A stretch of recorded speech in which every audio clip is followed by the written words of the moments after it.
Boa tarde a todos. Declaro aberta esta sessão ordinária de julgamento pelo Tribunal Pleno do TRE do Rio Grande do Sul e saúdo os eminentes colegas, desembargador Armindo da Rosa, desembargador Silvio Moraes, desembargador Gerson Fischmann, desembargador Gustavo Diefenteller, desembargador Thompson Flores e desembargador Amadeu Butelli. Na saudação também ao ilustre Dr. Fábio Venzon, procurador regional eleitoral. Saúdo o doutor Rogério Vargas, secretário da área judiciária, secretário da sessão, em nome de quem saúdo a todos os servidores do Tribunal Regional Eleitoral do Rio Grande do Sul. Saúdo igualmente os doutores Cláudio Cunha e Gilmar Fernando Gonçalves, que participarão de julgamento desta pauta, e uma saudação também especial à nossa assistência. Colegas, antes de iniciarmos os julgamentos da tarde, e como é de praxe, cabe anunciar, com alguma tristeza, vamos dizer assim, porque é um convívio de 2 anos entre nós, que, nesta data, o eminente desembargador eleitoral, Gustavo Diefenteller, está encerrando o seu biênio. Na verdade, não é esta data é a última sessão. O biênio do desembargador Gustavo encerra no próximo dia 2 de abril. Mas, como não teremos sessão até lá, hoje é a sessão de encerramento do desembargador Gustavo Diefenteller. Eu, nesses 2 anos que tive o privilégio de trabalhar com o doutor desembargador eleitoral Gustavo Diefenteller, pude constatar, presenciar e aprender nos seus votos que se trata de um magistrado extremamente dedicado, que se empenhou na causa do Tribunal Eleitoral, da Justiça Eleitoral, proferindo votos de qualidade e que bem demonstravam o quanto operoso, dedicado é o juiz de direito, desembargador eleitoral Gustavo Diefenteller, que tão bem representou e honrou a classe dos juízes de direito nesse tribunal.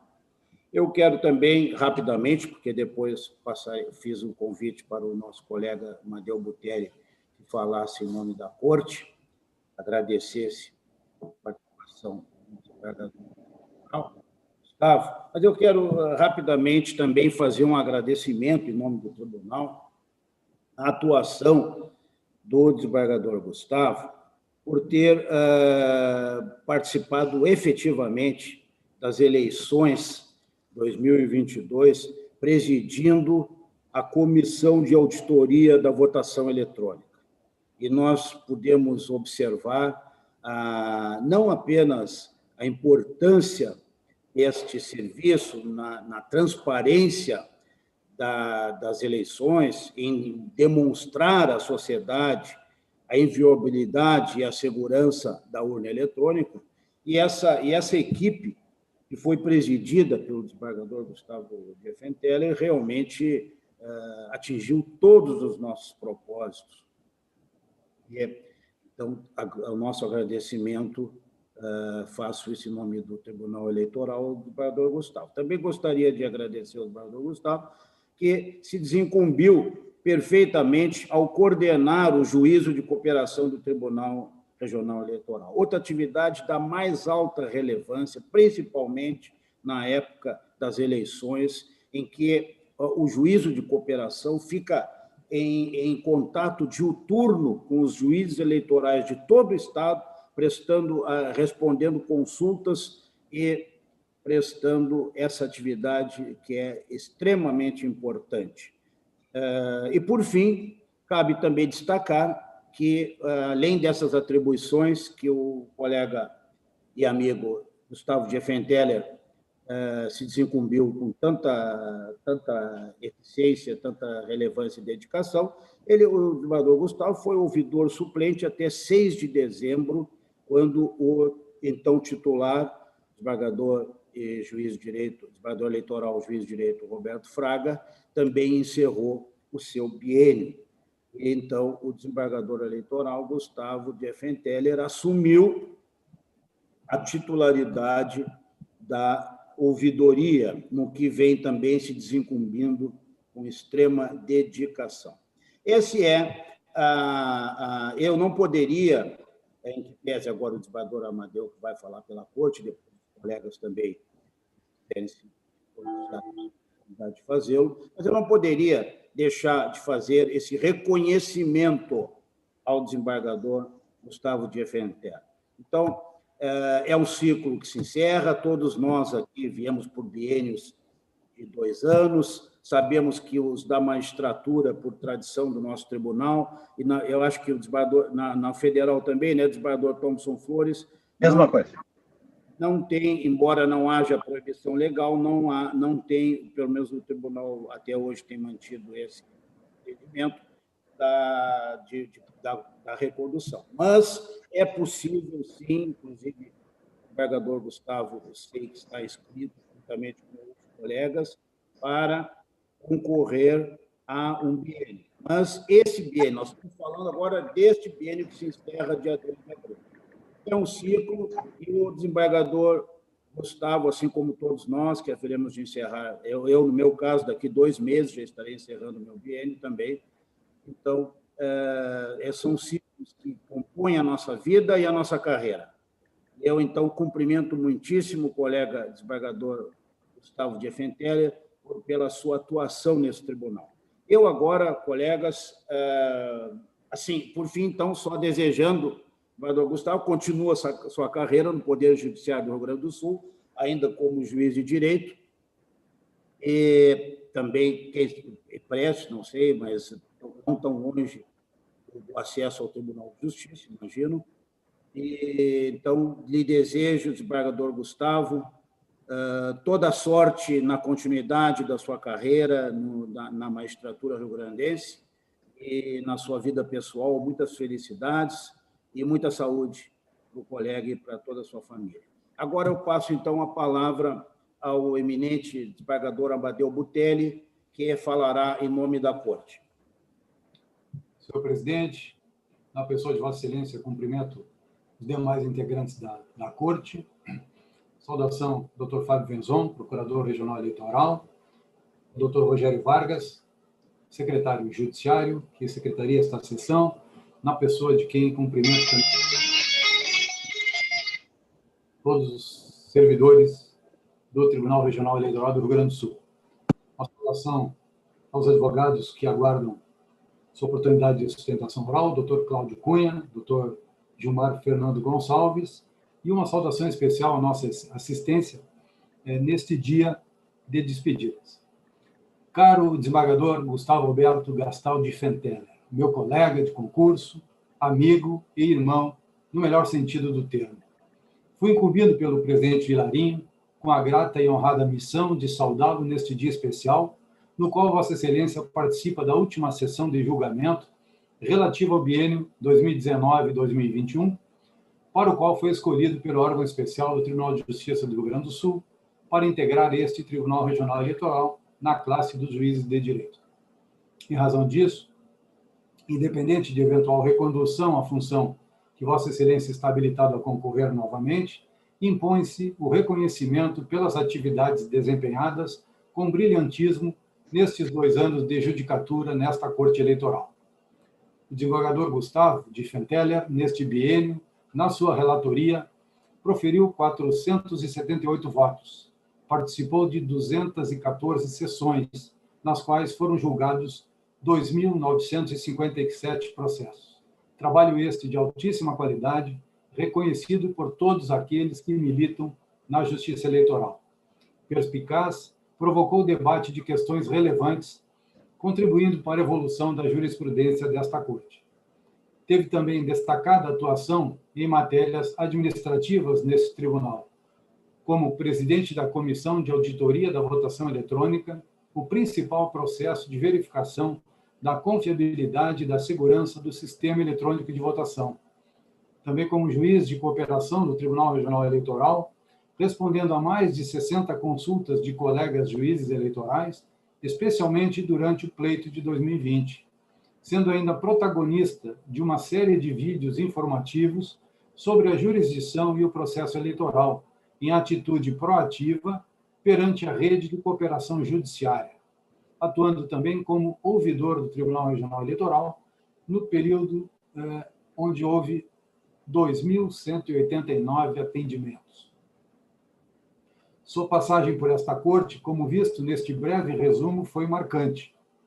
Magistrado dedicado e operoso, além da qualidade do trabalho desempenhado, conquistou o respeito e admiração daqueles que aqui militam, especialmente do corpo de servidores desta casa, que nutre um carinho todo especial por Vossa Excelência.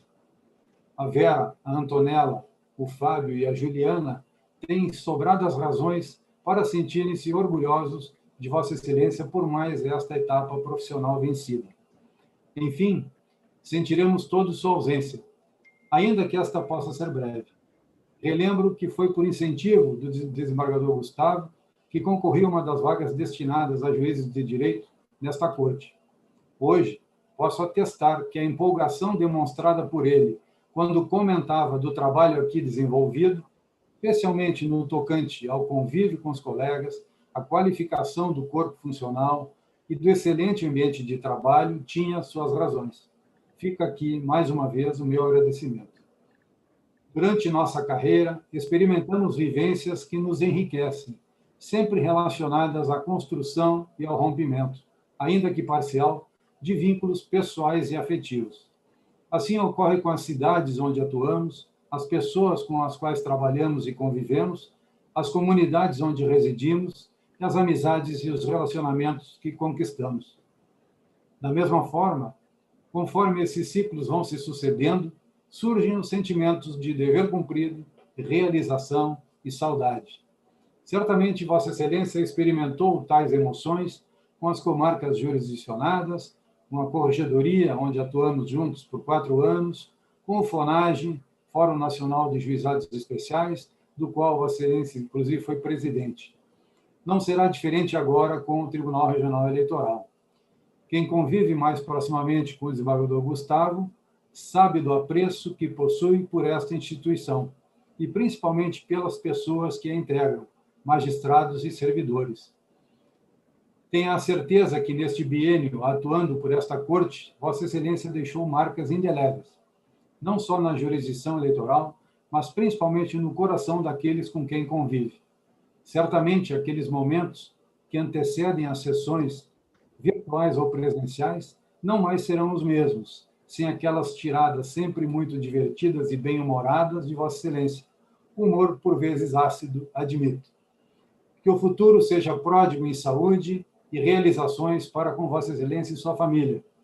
Esperamos todos que essa difícil fase que vivemos, em decorrência da pandemia, seja logo superada, para que possamos voltar ao fraterno convívio pessoal, quiçá retomando aqueles momentos de descontração que costumávamos realizar com boa conversa, a excelente culinária do chefe desembargador Miguel Ramos, que deve estar nos assistindo, e alguns bons vinhos.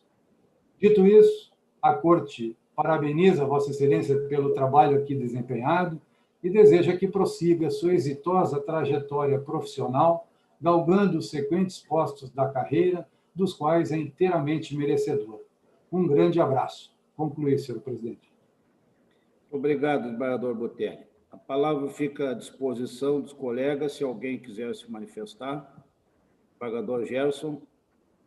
Senhor presidente, eu renovo as saudações já feitas e não poderia deixar de, nesse momento, prestar ao desembargador Gustavo de Tempera as homenagens e dar não vou aqui, evidentemente, até porque temos advogados e temos na nossa pauta a extensão do que mereceria todos os encômios do desembargador Gustavo. E também não vou aqui ser repetitivo, o desembargador Amadeu e Vossa Excelência, o presidente, já deram o perfil do trabalho que o desembargador Gustavo traçou ao longo desses 2 anos. E quero apenas dar um depoimento pessoal de um estreitamento de uma relação e dizer do orgulho e do privilégio que eu tenho hoje de me intitular um amigo muito próximo do desembargador Gustavo. meu querido amigo Gustavo, que passamos, graças a esse tribunal, e eu tenho dito, esse tribunal, provavelmente por sua composição quase sempre plenária, nos faz de magistrados, acima de tudo, amigos.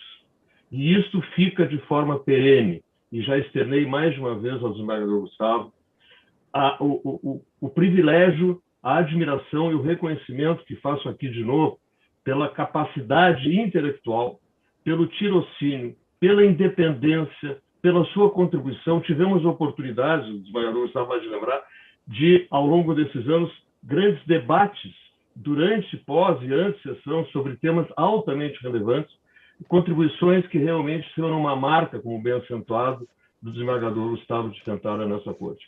Eu fico, efetivamente, senhor presidente, até com uma certa dose de emoção, porque esse é um momento realmente de a gente compreende, a razão se impõe, é o fechamento de um ciclo, muitos aqui passaram, estamos nós, passaremos e outros virão, mas esse convívio que vai ficar na memória, na retina, que mais se guarda do que na memória, na retina de todos nós, eu queria deixar registrado o meu abraço fraterno e a certeza. O desembargador Gustavo continuará na nossa companhia, continuará partilhando dos nossos convívios, seguirá sua carreira na magistratura, que é reconhecida por todos os seus pares, e também, quero aqui também trazer depoimento pela advocacia, que estou aqui na classe jurista, assim como o desembargador Silva, e almejando que o desembargador Gustavo esteja de breve em volta aqui e que siga sua carreira, e quando estiver no Tribunal de Justiça, lugar que por méritos vai logo, não tenho dúvida nenhuma, poderá retornar aqui, então, na condição de representante da classe tão honrada como tem sido todo o desembargador. Para terminar, meu querido amigo, meu querido irmão, Gustavo de Fentara, um grande abraço, muito sucesso, siga, sentiremos muito a sua falta, obrigado por tudo. Era isso, senhor presidente. Bem, desembargador Thompson Flores.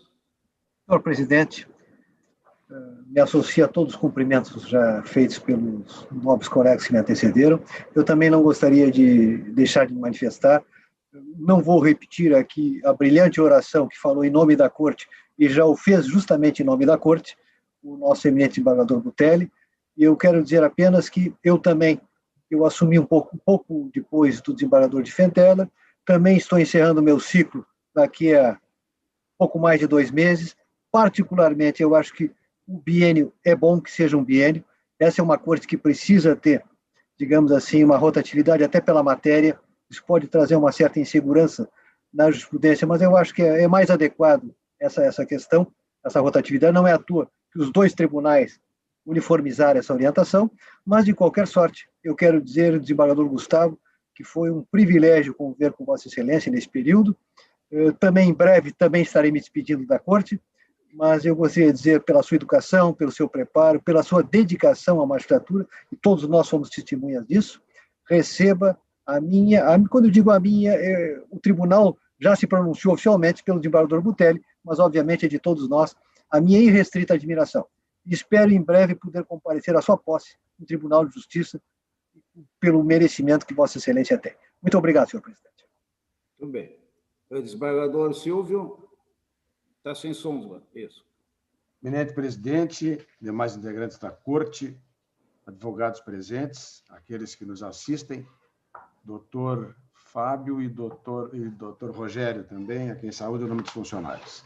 Estimado doutor Gustavo de Fentara, peço vênia para também fazer minhas as palavras do presidente, quando faz um merecidíssimo elogio ao seu empenho, à sua dedicação, ao seu entusiasmo em trabalhar neste tribunal, como tem sido, evidentemente, na magistratura rio-grandense. Eu quero saudá-lo e também quero cumprimentar o doutor Amadeu, fecho integralmente com as manifestações a seu respeito, né? É reconhecida realmente a sua trajetória. Eu quero saudá-lo, agradecendo os momentos de profícuo convívio profissional e os bons momentos em que o nosso convívio fraterno nos possibilitou compartilhar os prazeres da gastronomia e de um bom vinho.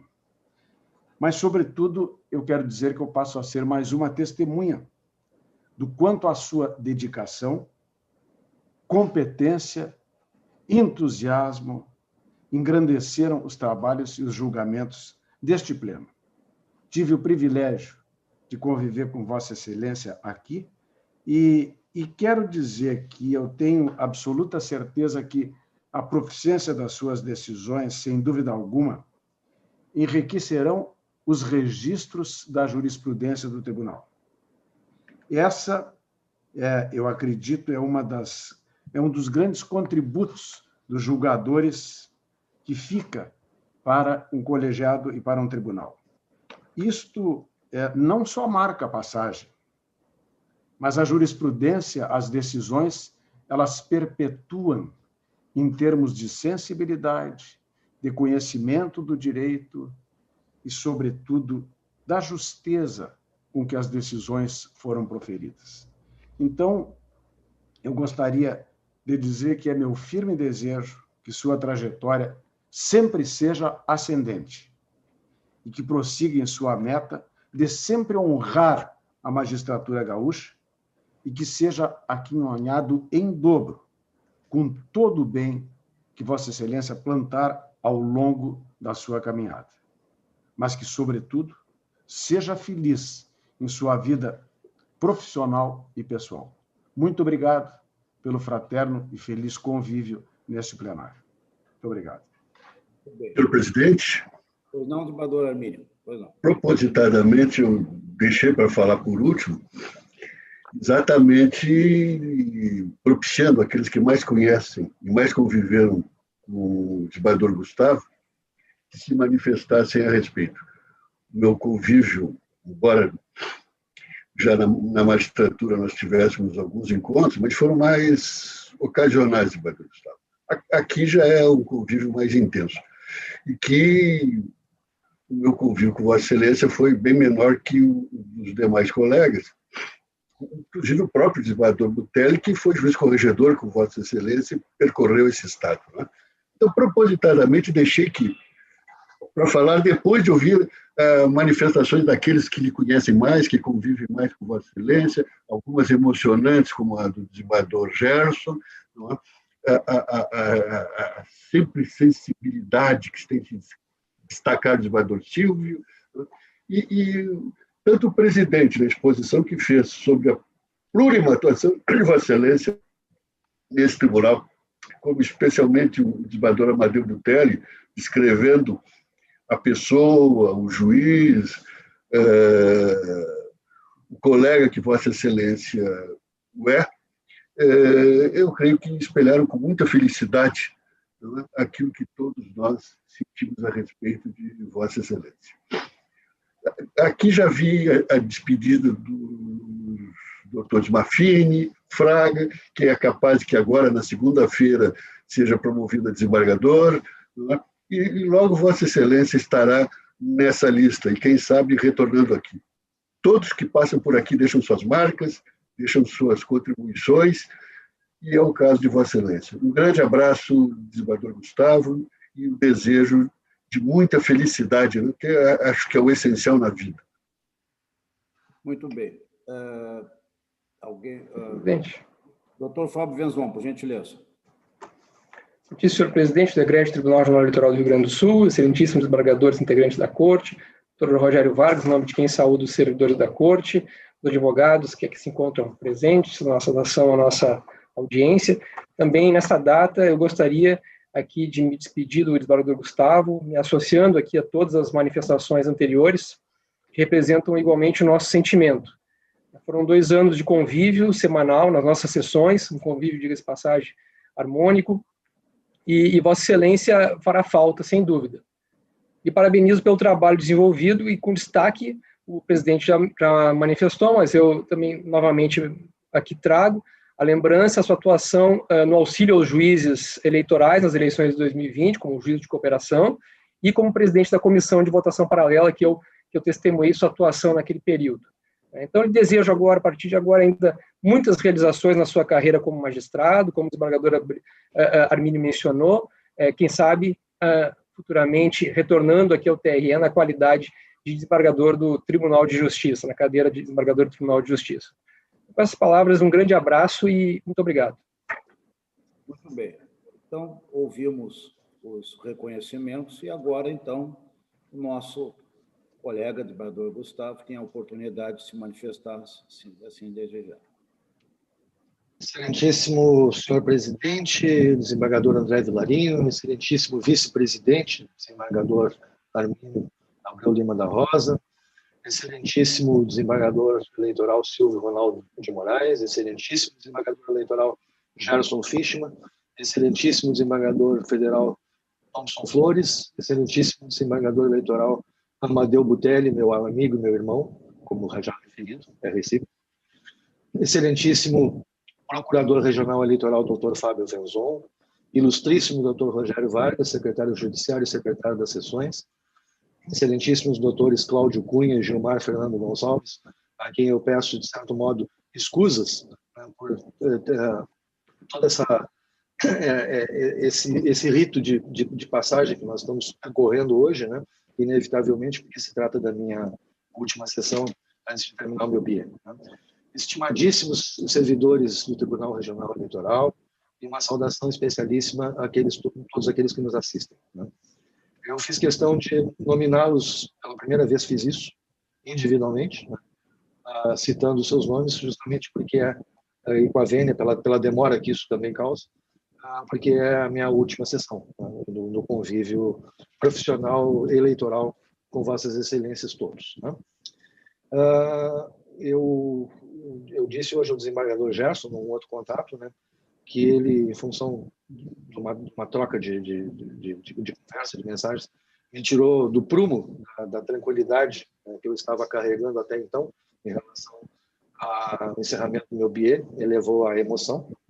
E os colegas, todos aqueles que falaram, inclusive o Dr. Fábio, também estão se encarregando de me tirar deste prumo, né, da absoluta tranquilidade, porque eu estava absolutamente preparado para este momento, né. Trata-se do fechamento de um ciclo, que eu já previa desde o momento em que assumi, né. Então, estou absolutamente tranquilo. E sigo dizendo que não é exercício de retórica vazia, que foi uma verdadeira honra participar dos trabalhos dessa corte. A jurisdição eleitoral é uma jurisdição que me encanta. Eu tive a felicidade de, pouco tempo depois de encerrar o meu período de jurisdição eleitoral no primeiro grau, em zona eleitoral de Porto Alegre, onde, inclusive, presidi as eleições municipais com a propaganda eleitoral. Eu tive, então, a felicidade de, pouco tempo depois, ser guindado ao Tribunal Regional Eleitoral, o que, de certa forma, facilitou muito o meu trabalho e a minha afeição, a minha ligação com a matéria, né? Também nisso fui muito feliz, né? E procurei sempre empreender o melhor dos meus esforços, né? Respeitadas as minhas limitações, tentando sempre superar as minhas não poucas limitações, a melhor da minha dedicação, justamente porque eu admiro e gosto muito dessa jurisdição, né? Tanto na área jurisdicional como nessas outras atividades que me foram cometidas, que eu tive o prazer e a honra de desempenhar. E foi, evidentemente, um privilégio esse convívio com os colegas e com os procuradores eleitorais que ainda estão e estiveram ao longo deste biênio, entre os quais eu menciono o desembargador João Batista, aliás, meu amigo pessoal, ex-colega de jurídico de Caixa Econômica Federal da minha esposa. Já nos conhecemos de longa data, e, inclusive, a despedida dele da Caixa Econômica Federal antes de assumir o TRF foi na minha casa, a festa que houve. O desembargador Dallagnol, que foi, diga-se de passagem, um incentivador da minha vinda para esta corte. Meu amigo, Jorge Dallagnol, me incentivou muito a integrar este quadro. A desembargadora Marilene, os desembargadores Machini e Miguel Ramos, que foi um prazer e um constante aprendizado este convívio com todos os colegas que aqui estão e que por aqui passaram neste biênio. Aqueles que me conhecem mais de perto, o Amadeu principalmente, o Gerson Fischmann também, eu me permito abolir as senhorias e cargos agora para me referir a eles, sabem que eu me defino como uma pessoa movida a relacionamentos. Então, a passagem por esta corte me proporcionou alargar os meus relacionamentos, e alguns, muitos, quase todos, enfim, né, eu levarei como novas experiências muito que vão ficar para a vida toda, né? Que se mostraram para mim muito valiosas e muito caras. Eu reforcei vínculos, estreitei vínculos e criei novos vínculos, né, com novas pessoas que conheci mercê da passagem para essa corte. Eu agradeço, em primeiro lugar, a Deus por ter me dado mais esta oportunidade de realização profissional e de conhecer pessoas, de estreitar vínculos, de estabelecer novos vínculos. Então, a minha gratidão, especialmente, primeiramente, a Deus. Em segundo lugar, eu agradeço ao meu assessor, Daniel Borges de Abreu, que, a par de ser um excelente profissional com conteúdo técnico, jurídico, eleitoral invejável, trata-se de uma pessoa com uma lealdade ímpar, uma fidelidade absoluta, que se sintoniza com o desembargador com quem trabalha. Não raro, especialmente no período eleitoral, onde nós tivemos aquela avalanche de recursos para julgar, nós entramos madrugadas debatendo e conversando sobre o processo, e não é exagero, foram madrugadas mesmo, né? E, a par disso, e o que a essa altura mais me importa, tornou-se um amigo de frequentar minha casa, seja aqui, seja na praia, enfim. Então, meu tributo, meu reconhecimento ao assessor Daniel Borges de Abreu, cuja admiração é imensurável, eu carrego em relação a ele. Agradeço também ao órgão especial do Tribunal de Justiça, que sufragou meu nome num espaço de 2 meses por 2 vezes para integrar essa corte, inicialmente como juiz substituto, logo em seguida como juiz efetivo, ainda sob a presidência do desembargador Duro, naquela oportunidade. Agradeço, eu vou me submeter a um risco que a melhor técnica recomenda que não se assuma esse risco, que é de nominar algumas pessoas, porque com isso se sabe, pode-se cometer alguma injustiça de deixar alguém para trás. Mas eu preciso mencionar alguns nomes rapidamente, tá? Inicio agradecendo pelo inestimável trabalho de cooperação, de pegar junto, em palavras simples, no exercício do juízo de cooperação, dos servidores Rogério Vargas, que aqui está, o assessor servidor Basílio, e, de forma geral, os demais assessores que compõem a Secretaria Judiciária, que, de alguma ou outra forma, também atuaram no juízo de cooperação. Especialmente ao Basílio e ao Rogério, o agradecimento por termos feito juntos aquele trabalho inédito, né, de divulgação daqueles vídeos de tentativa de cooperação com os colegas do interior, que terminaram viajando pelo Brasil inteiro, na nossa agradável surpresa, né? Então, foi um trabalho que realmente nos gratificou muito. Eu agradeço também ao Augusto, que trabalha na assessoria da presidência e assessora a ouvidoria, por este período em que supria a vaga deixada pelo desembargador Roberto Fraga. Agradeço ao Kleber Moreira pelas divulgações, inclusive, do juízo das matérias do juízo de cooperação. Agradeço ao Luciano, que em tudo mais sempre esteve presente, atuando em nosso favor, de todos nós, né? Nos eventos, nas viagens, no trabalho, enfim, né? Agradeço ao pessoal de apoio das sessões, seja aqueles que atuaram nas sessões presenciais, seja aqueles que estão atuando agora nos bastidores das nossas sessões virtuais. Agradeço o gentil tratamento sempre recebido das senhoras e senhores da Copa, das portarias, os motoristas, enfim, todo o pessoal de apoio. E ressalto, e aí nesse ponto é que eu posso cometer alguma injustiça com alguns, mas eu me permito destacar que de minha parte surgiram nesse convívio com os servidores do TRE novas gratas amizades, e aí eu destaco com o Guilherme Falcão, as duas Daianes, a assessora e a assistente, que trabalham com o desembargador Fischmann, né? O Paulo Simões e a sua colega e companheira Clarissa, né? Que eu já conhecia desde o tempo em que ela era adolescente, eu bem mais velho do que ela. Então, eu desejo ao desembargador Vilarinho que tenha o mesmo brilho, o mesmo sucesso que vem tendo nesses últimos 2 meses, ao longo desses 10 meses da sua gestão à frente da presidência. Desejo ao desembargador Armínio o sucesso que todos nós sabemos que terá e o bom êxito que nós todos sabemos que terá na condução dos trabalhos da Corte a partir do final do mês de maio. E desejo a todos os colegas que ainda estão cumprindo seus mandatos sejam muito felizes, como eu fui nessa Corte, possam, no momento das suas despedidas, estarem com o mesmo sentimento que eu estou, né? Que é paradoxal, né? de alegria e de tristeza, na medida em que estou alegre por tudo isso, feliz por tudo isso que acabei de colocar, triste, né? Por perder este convívio diuturno com todos esses amigos que mencionei e com vossas excelências. Eu fico muito grato pelas palavras carinhosas, generosas, proferidas por todos, e coloco-me e mantenho-me inteiramente ao dispor de todos, né, fora do âmbito da atuação no Tribunal Regional Eleitoral.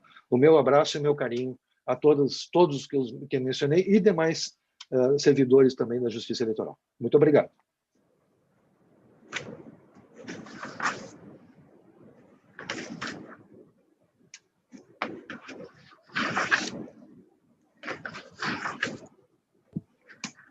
Bem, dando continuidade à nossa sessão de julgamento, vamos agora para o primeiro julgamento da tarde, renovando as escusas aos advogados que estiveram aguardando até agora, mas essa parte da solenidade ela é imprescindível em razão da despedida dos colegas. Talvez nossas escusas aí pelo tempo foi ocupado com essa parte importante, não menos importante da sessão. Recurso 060-0115/40 de Piratini, a relatoria do eminente desembargador Silvio Moraes. Esse julgamento iniciou na sessão anterior e houve um voto vista do eminente desembargador Armínio da Rosa. Presidente, quem sabe julgamos antes do que tem os advogados aí esperando, né? Pode ser, é que pela ordem do regimento... mas quem sabe damos preferência aos advogados, né? Sim, até porque o julgamento seguinte haverá regime de discussão, é uma questão complexa, controvertida, e eu estava dando seguimento ao regimento, mas a sugestão do desembargador Armínio é importante. Vamos então, colegas, inverter, vamos antecipar...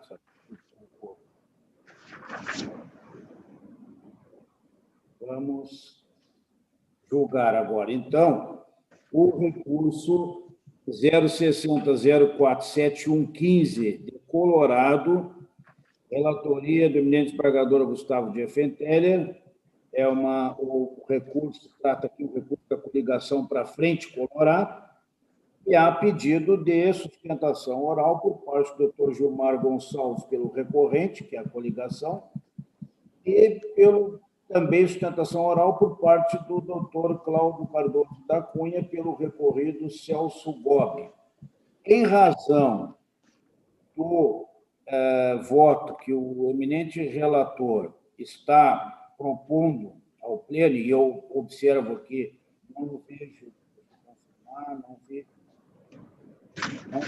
vi votos divergentes, eu passo a palavra ao eminente relator para destacar que o seu voto, pelo que está na rede, tem uma questão prejudicial, e aí, se for o caso, então os advogados se manifestariam sobre essa questão prejudicial e não sobre o mérito, que me parece, pelo que o encaminhamento que eu vejo aqui, é nessa linha. E depois, obviamente, que os advogados se manifestarão sobre a proposta de voto do relator, poderão sustentar sobre a questão prejudicial, assim como o Ministério Público. Então, com a palavra do desembargador Gustavo. Obrigado, senhor presidente. Renovo as saudações que já proferi e informo aos eminentes advogados presentes na nossa tribuna virtual que eu estou encaminhando o meu voto, e pelo menos até agora não tenho notícia de divergência, como já pontuado pelo eminente presidente, no sentido do não conhecimento desse recurso, porque houve inequívoca inovação recursal em relação à matéria vertida inicialmente, na fase de conhecimento, junto ao juízo de origem. Então, dessa forma, eu estou me posicionando pelo não enfrentamento do mérito e pela extinção do feito por essa razão. Perfeito. Então, eu passo a palavra ao ilustre doutor Gilmar Gonçalves para se manifestar pelo recorrente, sabedor de que há uma tendência de questão preliminar, porque provavelmente sua manifestação seria de mérito, toda ela. Então, para que não haja surpresa, Vossa Excelência tem a palavra para se manifestar no tempo regimental, da forma que melhor entender.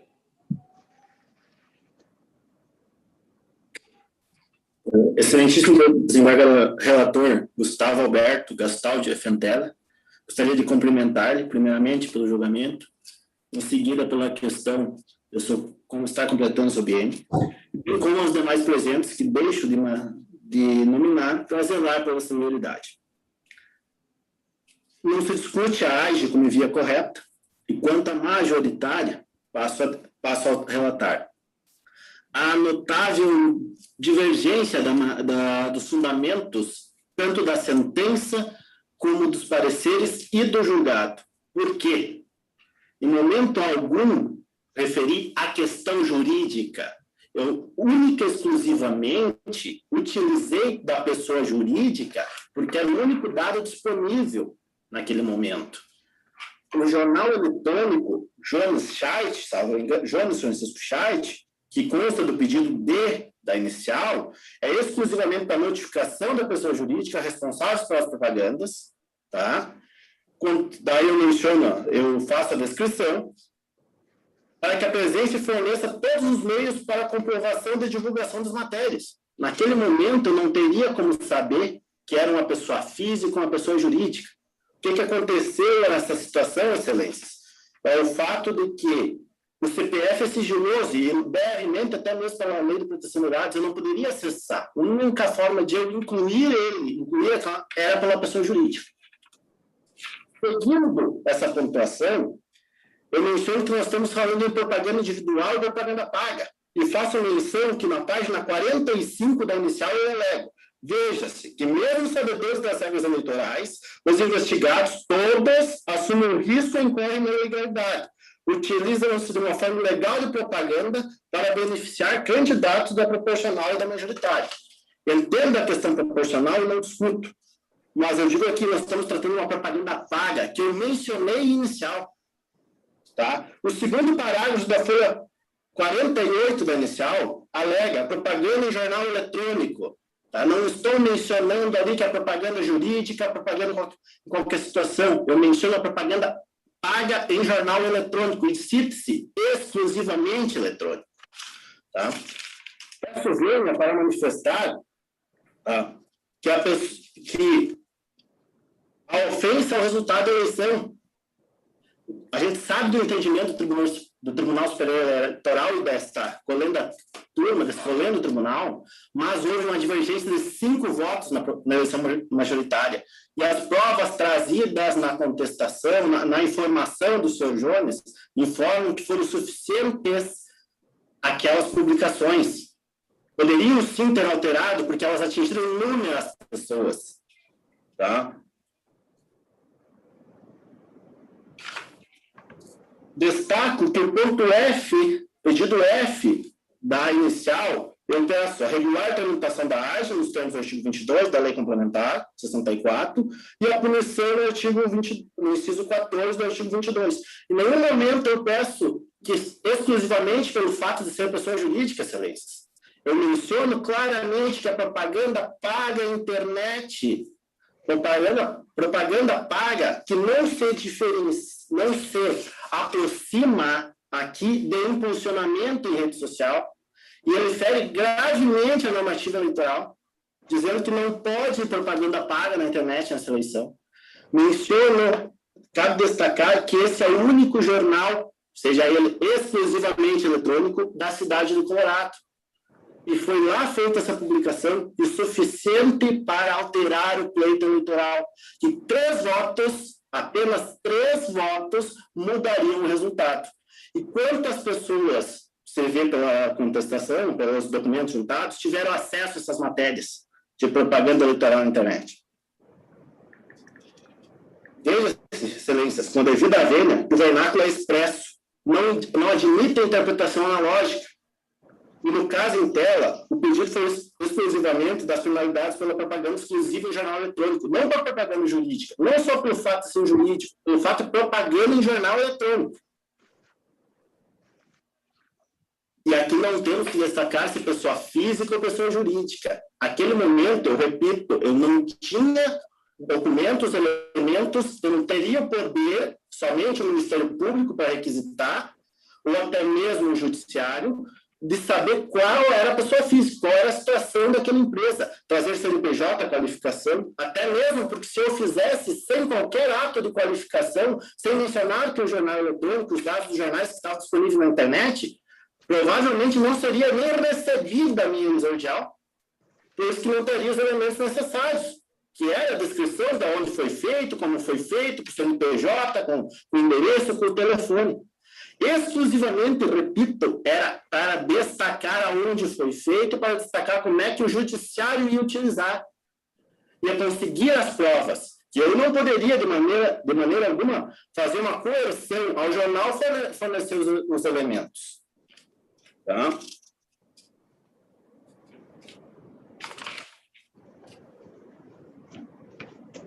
Só um instante.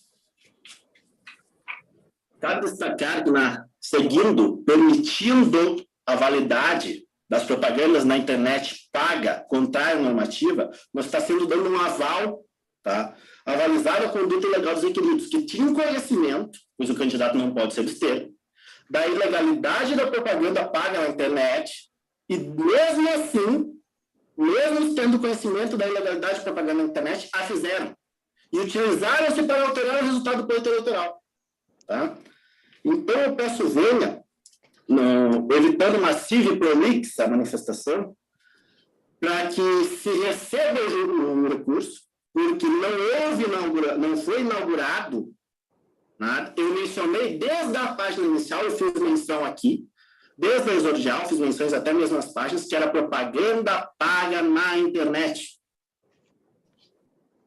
Reitero as folhas 45 e o segundo parágrafo da folha 48, bem como a folha 8, as folhas 8 a 14 da exordial.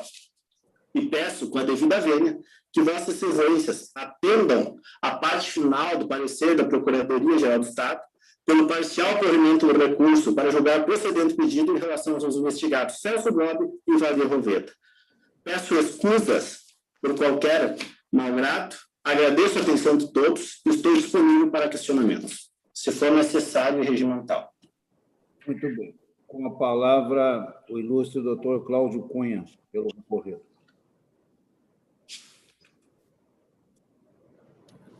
Senhor presidente, demais julgadores, uma saudação toda especial ao desembargador eleitoral Gustavo, lhe dizendo que, se as instituições ficam e as pessoas passam, também não é menos relevante que o tamanho e a qualidade das instituições são proporcional à qualidade moral dos homens que ela compõem. Né? O senhor entrou nesse tribunal e tornou esse tribunal maior do que agora quando o senhor saindo dele. Né? Espero que volte como desembargador futuramente. Né? E falo isso, né, porque não é de hoje. Quando eu fazia parte do movimento estudantil, fizemos uma visita, né, uma audiência com o general Ludwig, general Rubens Ludwig, era ministro da Educação do general Figueiredo. Foi ele que falou isso para nós, se referindo ao MEC. Né? O MEC era grande, porque grande lá era o seu corpo técnico. E assim é a magistratura do Rio Grande do Sul, ele é grande, porque grandes são moralmente os seus magistrados. Tanto a magistratura federal, quanto a magistratura estadual e trabalhista. Né? Isso torna nós, o Rio Grande do Sul, diferenciado com todo orgulho. Excelência, essa preliminar foi arguída por nós também em contra-razões, endossada pelo Ministério Público Eleitoral. Realmente há uma diferença. O que foi colocado como fato certo e determinado da causa de pedir, né, diverge do objeto do recurso. Em que sentido? E aí, como é que eu vou explicar para o senhor? O colega advogado ele falou a dificuldade que ele teria tido de saber se tratava de pessoa física ou pessoa jurídica. Bom, em primeiro lugar, salvo ledo engano, né, o comprovante do CNPJ foi a próprios autores que juntaram os autos. Os próprios que juntaram autos. E a mais, mesmo que não tivesse sido a parte autora, que tenha ajudado a hora recorrente, isso é consulta pública. E eu me lembro aqui, e assim, não vou aí, o colega advogado, o doutor Gilmar, não se penitencie tanto, porque o erro que ele cometeu, nós também estávamos cometendo na defesa desse processo. Praticamente na última hora é que nós nos demos conta, né, na elaboração da defesa, porque nós estávamos convictos, também se tratava de pessoa jurídica. Por quê? Pessoa jurídica tem CNPJ, logo a empresa tem CNPJ, seria pessoa jurídica. Mas não é assim. Nós se demos conta porque empresa de pequeno porte ou microempresa não é uma pessoa jurídica, é um enquadramento fiscal. E, no caso aqui, o Colorado em Foco é uma empresa individual, é uma pessoa física. Exemplo como era antigamente o comerciante, agora o novo Código Civil, o comerciante foi substituído a figura do empresário. Ele continua sendo uma pessoa jurídica, aliás, uma pessoa física. E tem CNPJ. Embora a maior parte realmente quem tem CNPJ seja pessoa jurídica, nesse caso concreto, tinha realmente o Colorado em Foco, que é o único jornal da pequena comuna de Colorado, realmente ele tem CNPJ, e é pessoa física. Tá? Baseado nisso aí, toda a tese construída pela parte autora era no sentido, olha, se trata de divulgação, de propaganda eleitoral, em site de pessoa jurídica. É essa a tese. Tem vários argumentos. Essa tese, inclusive, de acusatória, é sintetizada no parecer ministerial. Então, realmente, o que foi lá tratado e aquilo que nós, como advogados, apresentamos a defesa, onde os recorridos fizeram sua defesa, são fatos diferentes que estão no recurso. Então, há uma supressão de instância. Então, nesse sentido, reiteramos a nossa preliminar, os próprios fundamentos do Ministério Público nessa preliminar. E só uma dúvida, senhor presidente, a manifestação nossa do advogado é só em relação a essa questão prejudicial, essa preliminar, ou a questão do mérito também? Não, evidentemente que Vossa Excelência, assim como o doutor Gilmar, tem liberdade para se manifestar sobre o que desejar. Como o relator adiantou que está decidindo uma questão prejudicial de mérito, então nós fizemos esse alerta para que os advogados se manifestassem também, se assim entendessem, sobre a questão preliminar, sendo que o tribunal já foi adiantado, não vai decidir o mérito. Então, fica o seu critério, se quiser também sustentar o mérito, mas o voto do relator parece que, até então não tem divergência aqui, está encaminhado no sentido da questão ficar na preliminar. Se me permite, senhor presidente, se me permite, doutor Cláudio, só para deixar bem claro, eu não estou enfrentando o mérito no meu voto. Sim. Nós vamos, até assim, para tornar objetivo o julgamento, né? Nós ficamos à disposição para qualquer esclarecimento, né? E encerramos a nossa sustentação oral. Funciona, se caso, como o relator trouxe um voto, está encaminhando seu voto, só com a questão preliminar, se caso ele restasse vencido, o processo teria continuidade, e se ele não quisesse julgar o mérito hoje, teria que, então, ter continuidade numa outra ocasião. Mas, a princípio, não vemos voto divergente na questão preliminar. Então, Vossa Excelência fica à vontade de que sustentar ou não o mérito, mas o relator já adiantou que não vai julgar o mérito. Eu vou colaborar, Excelência, no tribunal, encerrando a minha sustentação oral, porque não tem necessidade de entrar o mérito. Muito obrigado, doutor. Então, com a palavra, o eminente procurador eleitoral, doutor Fábio Venzon. Excelentíssimo presidente, renovando as saudações. Uma questão, em princípio, já foi esclarecida pelos advogados, do que se trata, né? Essa AGE, qual era o objeto da AGE? Bom, eu tentei agora, de várias formas aqui, acessar a petição inicial no PJE para ver essa folha específica que o doutor Gilmar teria mencionado, para ver se apareceu alguma coisa sobre propaganda paga, que o objeto seria propaganda paga na internet, né? A vedação à propaganda paga na internet, e essa seria a irregularidade. Tentei, mas não consegui acessar algum problema do PJE do momento, ou algum problema aqui da minha rede, mas acredito que seja problema do PJE efetivamente. Então, eu não consegui ler, adentrar, né? Então, fico, então, com o meu parecer, com a análise que eu fiz no momento que eu estava fazendo esse processo, fazendo parecer para esse processo.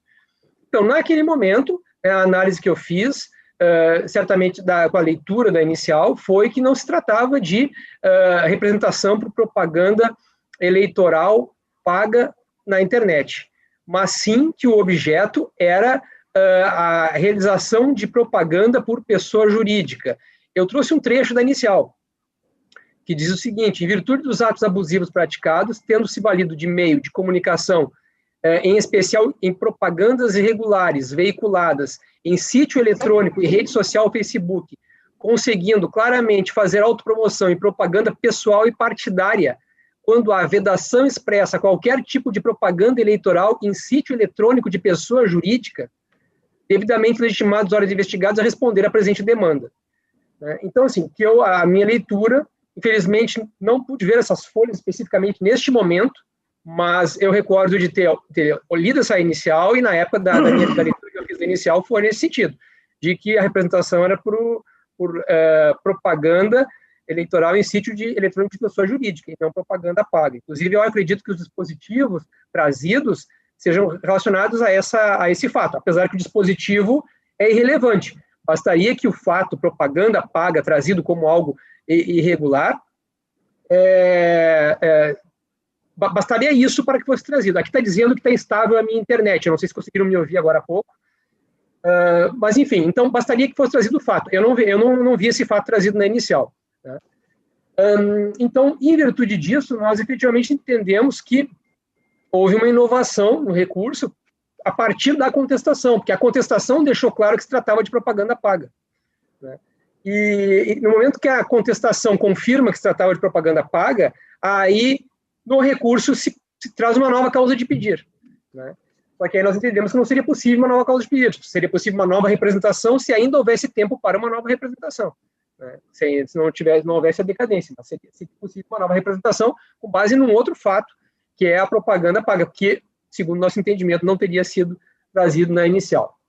Mas, Vossa Excelência, se tiverem acesso ao PJE e puderem analisar as folhas mencionadas pelo doutor Gilmar, né, eu acho que eu tentei, mas não consegui aqui, na qual ele afirma que estaria previsto, né, na inicial, ok. Bom, em relação ao mérito,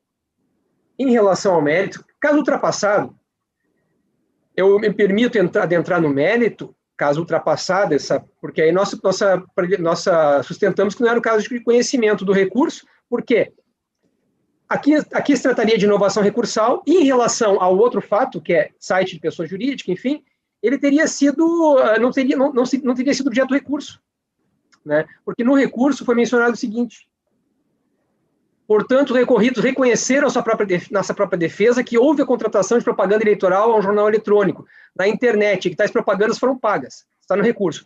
Não importa se o jornal eletrônico colocado em foco é ou não pessoa jurídica. Esse não é o cerne da questão. Uma vez que a veiculação de propaganda na internet por pessoa física só seria permitida se fosse gratuita. Então, no recurso, não é trazida a questão mais da pessoa jurídica, que seria aquilo que estava no inicial, mas somente a questão de pessoa paga. Então, de propaganda paga. Como essa eu estou entendendo que é inovação recursal, aí o único objeto do recurso é algo que, em tese, estaria importando em supressão de instância. Daí o não conhecimento do recurso. Mas, caso superado, caso se entenda que sim, estava na petição inicial, era objeto também do recurso, né? Então, nós adentramos no mérito porque sabemos que houve a oportunidade de contrarrazões ao recurso. Então, não há uma violação absoluta ao contraditório, que haveria, sim, supressão de instância, sim, mas não uma violação absoluta ao contraditório. Nós temos algumas situações em que a própria legislação permite a supressão de instância em caso de nulidade. Enfim, eu queria dizer o seguinte: eu não adentraria jamais no mérito se tivesse uma supressão absoluta ao contraditório, uma violação ao contraditório de forma absoluta. Eu não adentraria o mérito. Não teria como eu me manifestar contrário a uma parte que não teve a oportunidade de se defender. Mas aqui houve contrarrazões. Então, sim, me permito adentrar no mérito. E neste ponto, do mérito, aí sim, caso se adentre no mérito, nós entendemos que seria o caso de provimento do recurso, caso se adentre no mérito.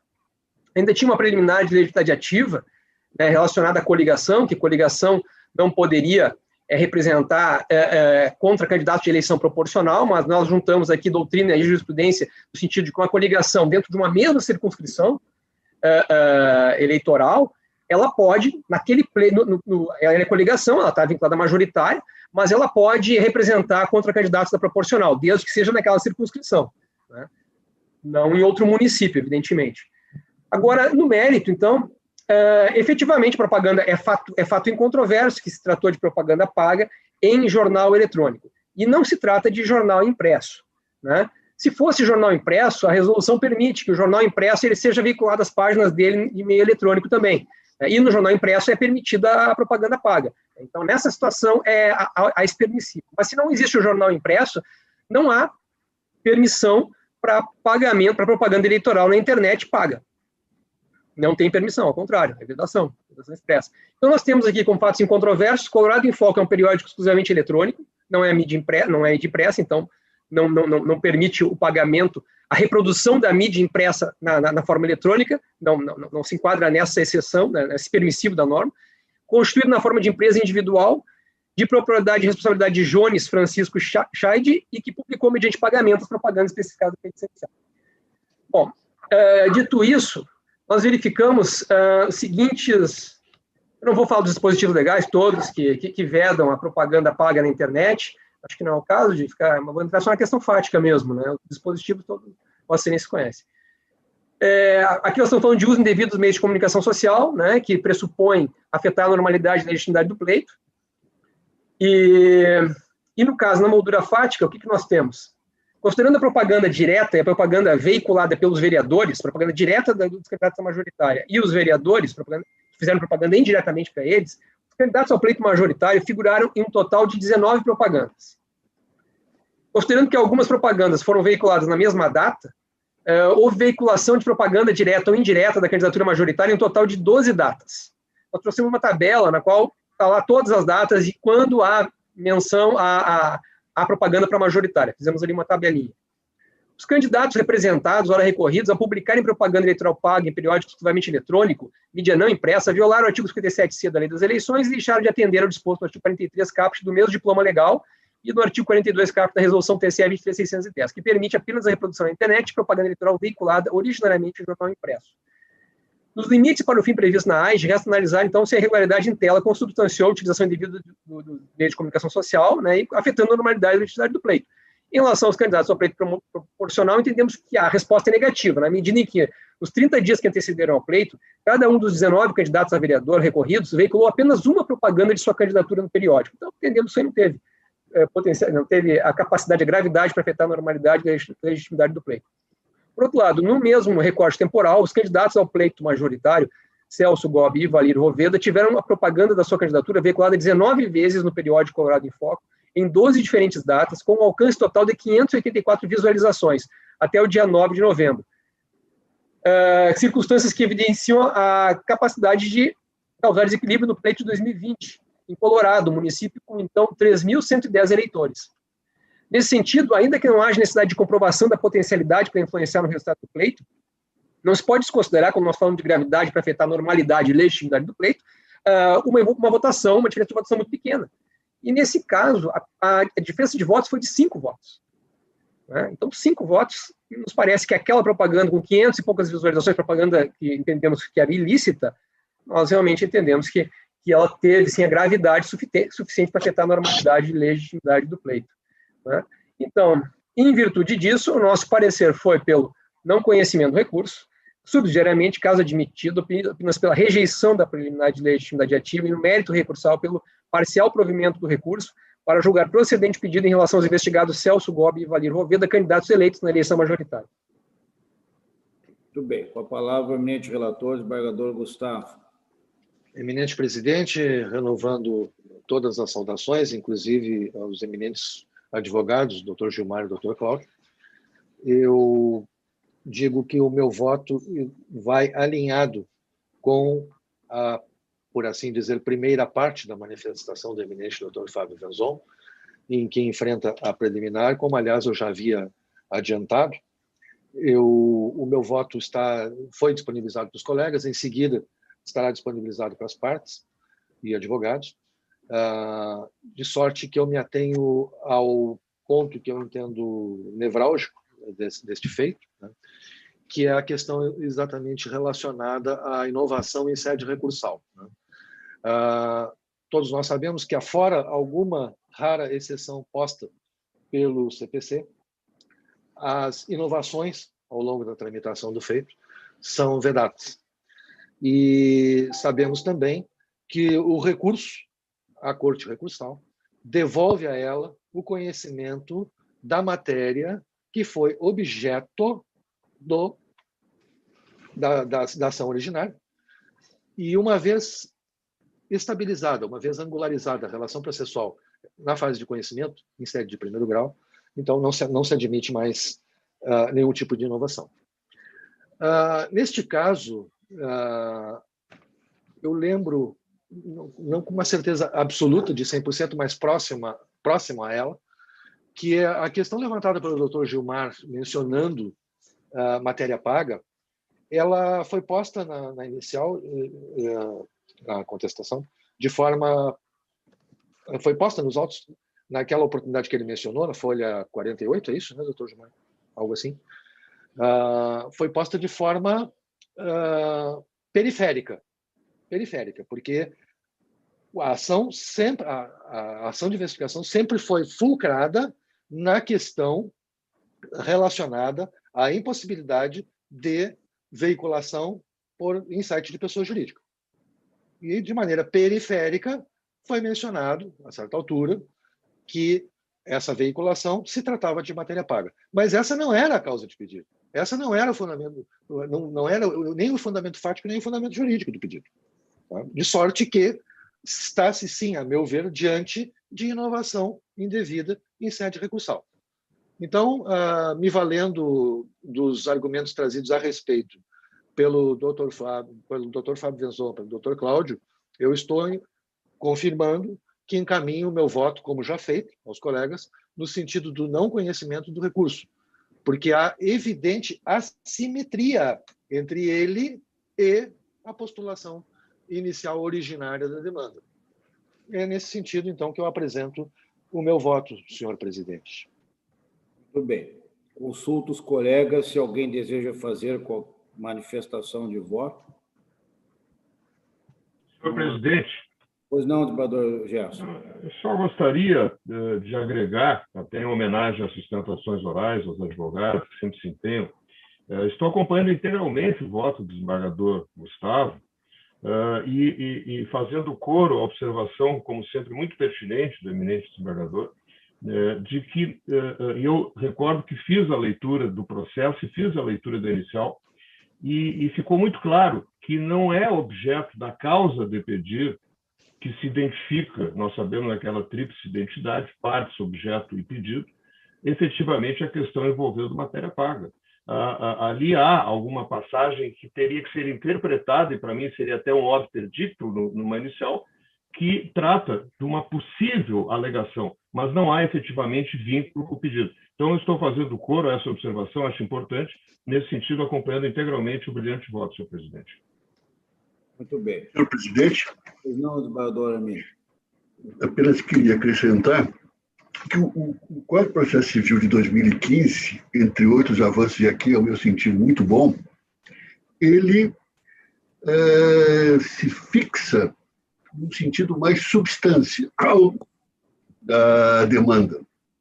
E, por isso, tocou numa regra clássica em relação ao pedido. O pedido se interpreta restritivamente.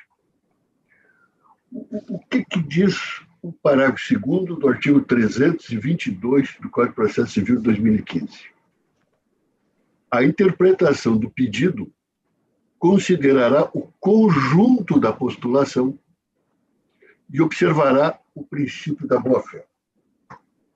Como disse o eminente relator, não se pode considerar que, no conjunto da postulação, uma referência feita mais en passant ao que agora se veicula no recurso. Eu sempre lembro, nessa seara, a obra-prima de Machado de Assis, Esaú e Jacó. do conselheiro Aires, a fala magnífica do conselheiro Aires, a dona Natividade, que era mãe dos 2 filhos, Pedro e Paulo, que estavam apaixonados pela mesma mulher. Depois, o conselheiro Alves vai ser o derradeiro livro de Machado de Assis. E nessa fala, que é uma lição sobre prova, né? Ele diz o seguinte: senhora, porque a mãe estava desesperada, desconsolada, com os filhos apaixonados pela mesma mulher, e os filhos eram de ideias políticas opostas e com temperamentos muito divergentes.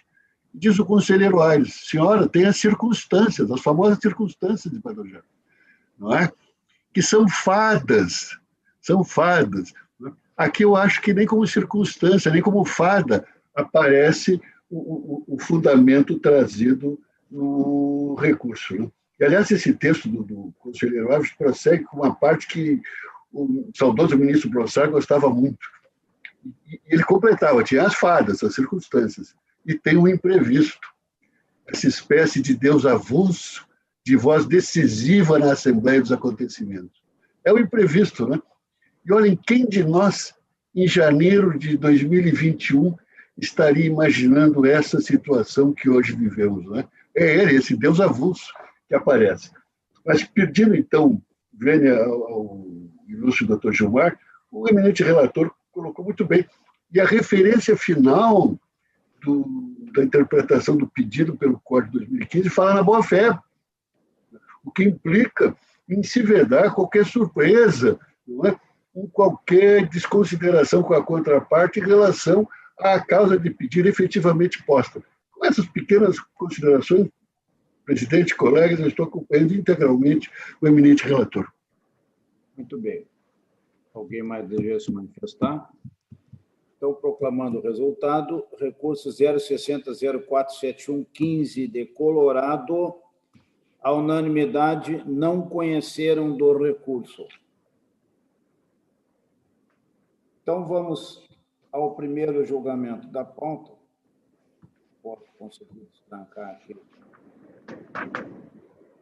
Que é um pedido, voto vista, do desembargador Armínio, no recurso 060011540 de Piratini, relatoria do eminente desembargador Silvio Moraes. Passo, então, a palavra, o desembargador Silvio já votou, dando provimento ao recurso, é isso, né, desembargador Silvio? Votou nesse sentido, dando provimento ao recurso, então passo a palavra ao eminente desembargador Armínio da Rosa. Senhor presidente, eminentes colegas, doutor Vezon, eu pretendo colocar em regime de discussão, não é? Até porque o tema não é muito fácil. E a sua definição passa mais pela percepção individual e por definições de sensibilidade. É esse caso de Piratini. Aliás, Piratini, eu, quando juiz corregedor, cheguei para fazer a inspeção em Piratini no dia 20 de setembro. A caminhonete da corregedoria quase foi linchada, porque ela se intrometeu no meio de um desfile de gaúchos, né? Todos muito emocionados, e tinha aqueles...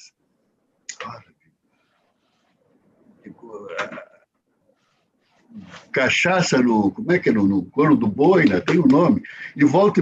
Na guampa, isso? E volta e meia, um desses gaúchos meio que se excedia e caía do cavalo e tal. Enfim, foi uma lembrança inesquecível essa inspeção corregedora no 20 de setembro em Piratini.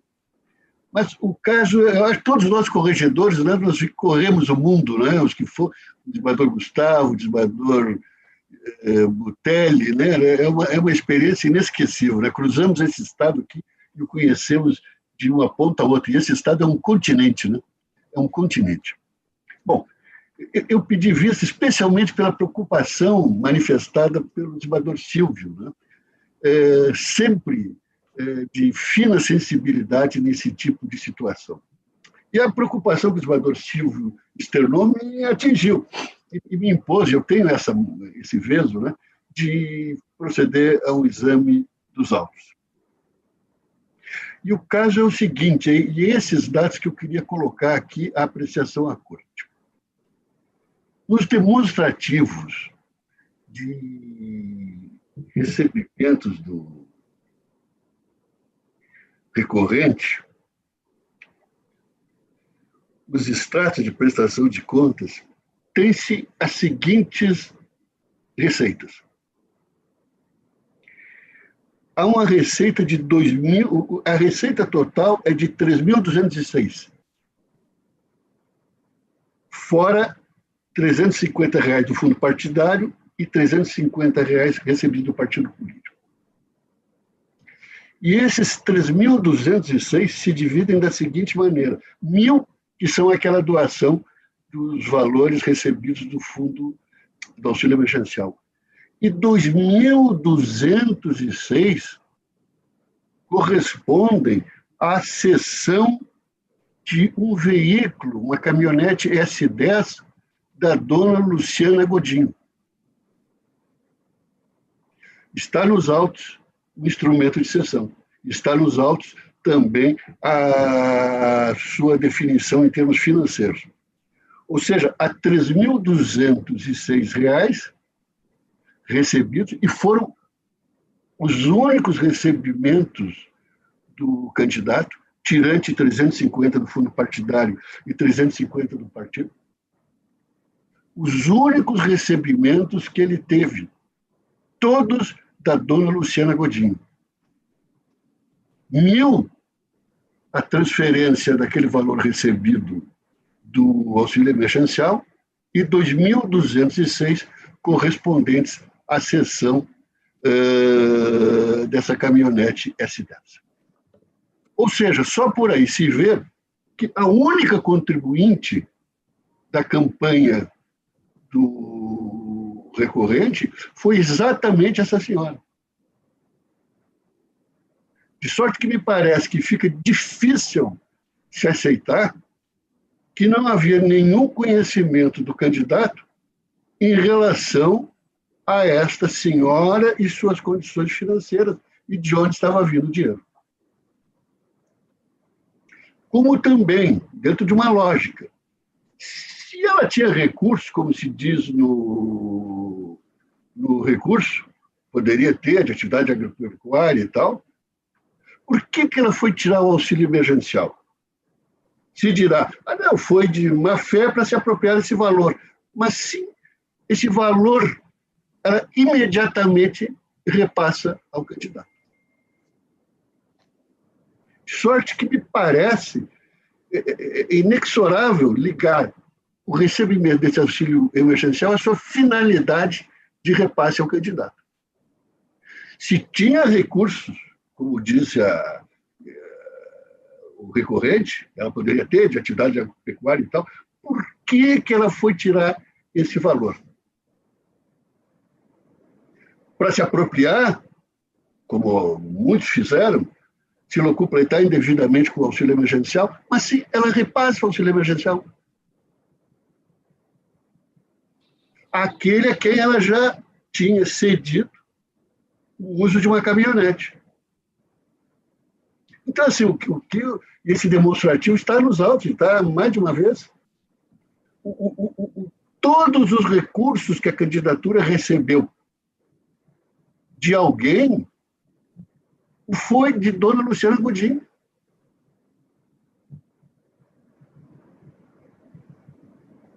Eu sei, e aí que talvez a maior dificuldade, os limites cognitivos da prestação de contas, sei também, e aqui também ouvi os colegas, a resolução 23607 de 2019, ela trata das fontes vedadas e dos recursos de origem não identificada, artigos 31 e 32. Rigorosamente, colegas, nos incisos do artigo 31, fontes vedadas, e nos incisos do artigo 32, no parágrafo 1º do artigo 32, recursos de origem não identificada, essa situação não se enquadra. É por isso que estou trazendo em regime de discussão. Se tivesse ali, eu não tinha dúvida. Eu não tenho dúvida nenhuma. A dona Luciana Godinho é a única contribuinte do candidato. Cede-lhe um veículo, usa o veículo e lhe repassa R$1.000. E mais, e mostrar a relação, tanto que no recurso ele junta documentos dessa senhora. Então, e Piratini, pequena como é, as pessoas se conhecem, né? Me permite, na verdade, no exame feito pelo nosso órgão fiscalizador, ele levanta realmente essa possibilidade, né? Ele supõe que tenha havido efetivamente recursos de origem não identificada, mas no pressuposto, evidentemente, como eu fui ler de novo o parecer do órgão, né, e realmente eu não consegui enquadrar legalmente nesse tipo de recurso, porque a identificação está lá. O que o senhor me deixou em dúvida foi esta afirmação da caminhonete, que eu realmente não lembro de ter fixado esta questão da caminhonete. Eu gostaria de perguntar o seguinte: eu fiquei com muita vontade de voltar a examinar as provas. E pergunto, nós estamos em busca da justiça. Eu teria a oportunidade de retirar de pauta e, antes do debate aos demais, e revisar as provas do processo? Porque eu fiquei na dúvida agora. Mas, Silvio, eu teria como seria elogiável de uma demonstração de grandeza de Vossa Excelência. Também acho. Seria a suspensão de julgamento, não retirada de pauta.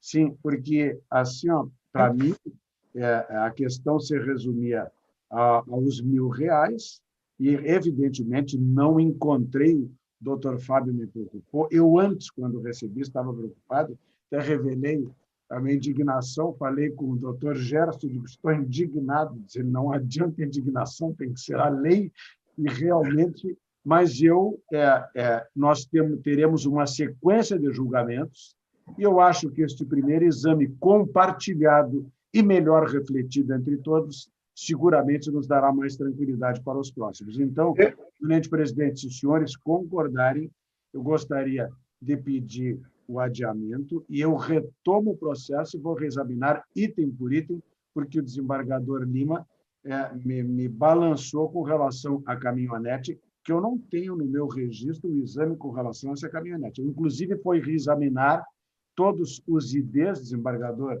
Lima, e ele traz os documentos a nível de recurso. Por que ele trouxe a nível de recurso? Porque certamente ele deve ter sido surpreendido, porque o órgão fiscalizador lhe oportunizou, aliás, recomendou que ele comprovasse a origem dos recursos da doadora. Na verdade, a lei estabelece que qualquer doador, pessoa física, pode doar no limite de 10% daquilo que recebeu durante o ano. Então, aí é que eu acho que poderia estar o óbice e nós poderíamos detectar que este valor foi acima, mas eu não consegui enquadrar como origem desconhecida. Desembargador Silvio, já aparece a folha 143 dos autos, são 272 folhas, já aparece aqui a receita estimável de dinheiro, exatamente a seção da caminhonete. E lá adiante, mais adiante, vai aparecer um instrumento de cessão. Se não me engano, é de 20 de outubro, uma coisa assim. Desembargador Silvio? Diga. Desembargador Silvio. Não, eu gostaria só de pedir primeiro uma coincidência, eu não quis fazer antes, quando os advogados estavam presentes. O desembargador Armínio falou na obra Isaú Jacó, e eu recentemente, a prova que eu estou aqui não levantei para buscar, se Vossa Excelência puder ver, eu estou fazendo a releitura dessa obra. Estava aqui ao meu lado. Eu digo, mas que coincidência feliz. E essa é uma obra fantástica, né? Machado de Assis ainda merece...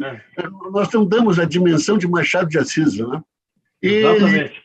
Ele, essa de Queiroz, assim, são, para mim, os dois da língua portuguesa. Bom, mas fiz essa chega aqui informal, né? Porque eu digo, é muita coincidência que eu estou com essa obra aqui do lado. Mas eu acho muito louvável, desembargador Silvio, a sua postura de fazer essa revisitação. Apenas eu ia comentar isso também em regime de discussão, uma pequena preocupação de que se nós temos que ter algum cuidado para ver se isto foi objeto de controvérsia ao longo do processo, para não inovarmos, eventualmente, aqui em sede de recurso, do que ele se defendeu exatamente, quais foram as glosas. Mas isso, certamente, o contexto e aí eu concordo, mas aquelas contextualizações indispensáveis vai permitir. Então, eu queria apenas elogiar a sua postura, mas trazer já adiantando essa pequena preocupação. Muito obrigado. Vamos suspender o julgamento, então, porque não é o caso de retirar de pauta, porque ele já começou, né? Já houve, inclusive, parecer do doutor Gustavo Lendobim. Ele já se manifestou. Então, o julgamento fica suspenso, é isso, desembargador Silvio?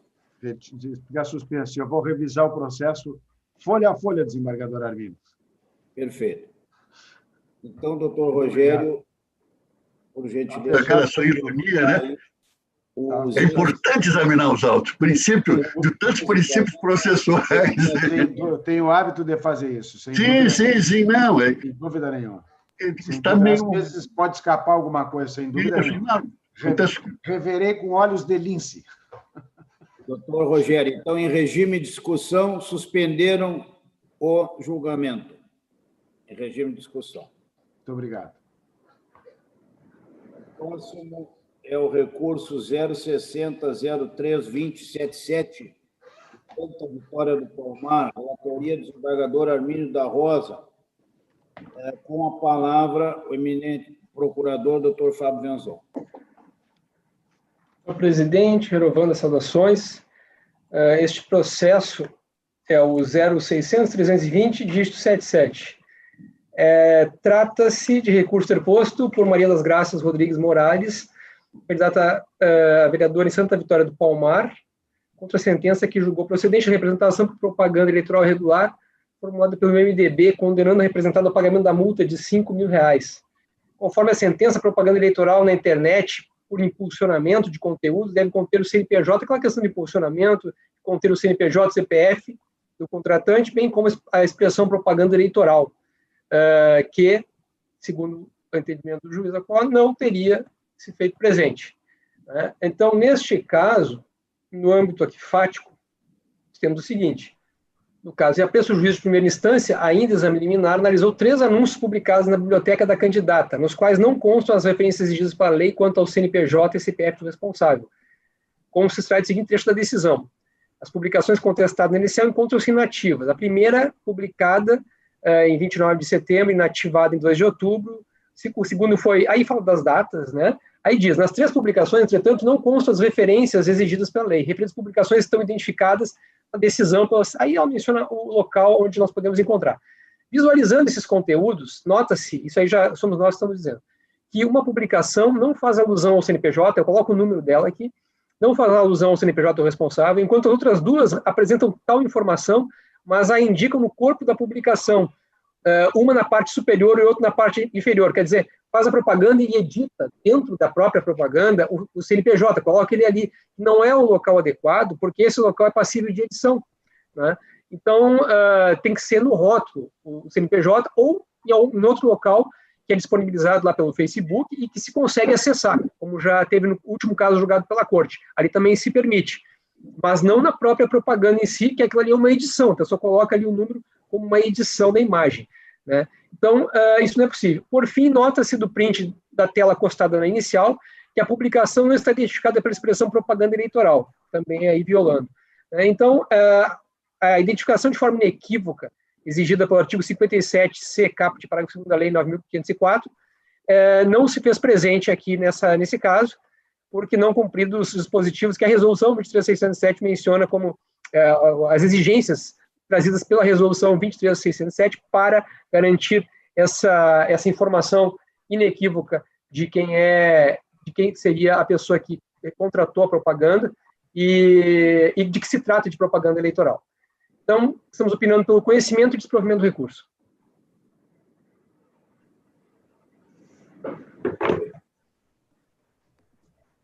Com a palavra, o eminente relator, desembargador Armínio da Rosa.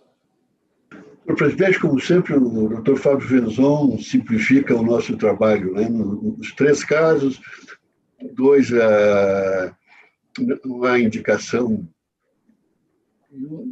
Tem caso que a publicidade eleitoral colocada no meio do texto, né?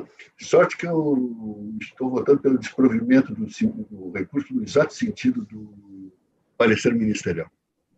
Muito bem. Consulto os colegas se alguém deseja se manifestar. Então, recurso 0600320/77 de Santa Vitória do Palmar, negar o provimento unânime. O próximo é um embargo de declaração, número 060221746, de Porto Alegre. Passo desde logo a palavra ao eminente relator, desembargador Armínio da Rosa. A gente vota por desacolher os embargos. Né? O acordo está suficientemente fundamentado, e aqui se quer discutir se os 30% aqueles seria o diretório local, teria, o problema se situaria com o diretório nacional, que não fez o repasse nesse coeficiente, né? Mas isso está examinado no acordo, estou desacolhendo. Perfeito. Consulto os colegas se alguém deseja se manifestar sobre o voto, sobre esse voto já lançado na rede. Então, embargo de declaração 060221746 de Porto Alegre, rejeitados unânime.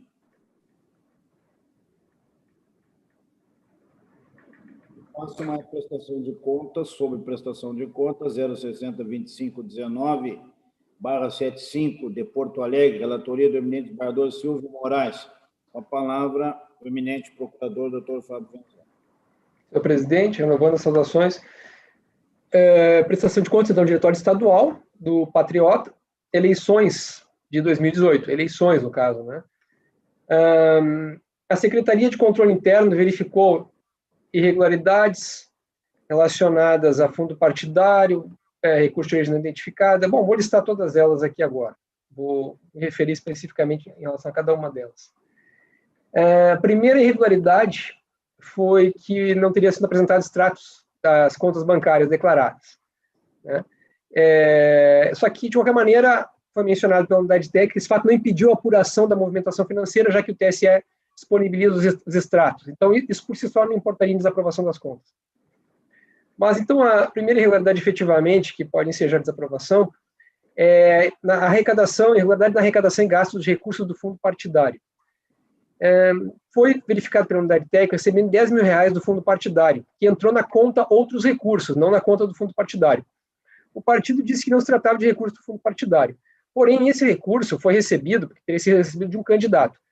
Ele seria decorrente de doação recebida do candidato do MDB, candidato Ivo Sartori, e que o candidato do MDB recebeu do fundo partidário. Então, são recursos do fundo partidário que deveriam ter sido tratados pelo partido com essa natureza, né? Então, nós estamos falando, sim, de recurso do fundo partidário, doado por um candidato, mas que recebeu do fundo partidário. E o que houve, qual foi a não comprovação? A não comprovação diz respeito a duas despesas, uma no valor de R$2.000 e uma no valor de R$1.000, em que não houve a comprovação da quitação dos fornecedores.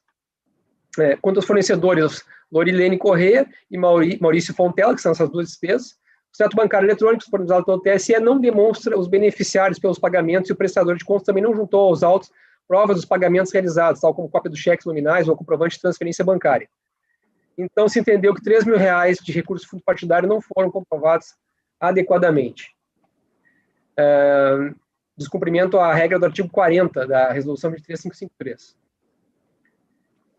E, nesse caso, a necessidade de recolhimento ao Tesouro, nos termos do parágrafo 1º do artigo 82 da mesma resolução.